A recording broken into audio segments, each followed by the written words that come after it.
উনি যে বললো ওনার গুলি ধরে আমরা আনছি, আমরা গুলি কোথায় পাবো? আবিতে আমার গলার এই জায়গায় পিস্তল ঠেকা খাঙ্কির বুঝ ছাইরা দে।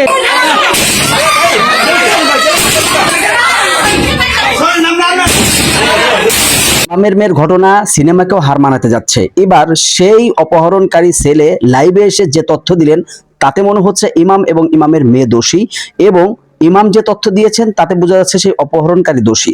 যাই হোক, সম্পূর্ণ ভিডিওটি দেখলে আজকে নতুন বিষয় জানতে পারেন, ঘটনার নতুন মোড় নিয়েছে, নতুন ভাবে সবকিছু তুলে ধরা হচ্ছে।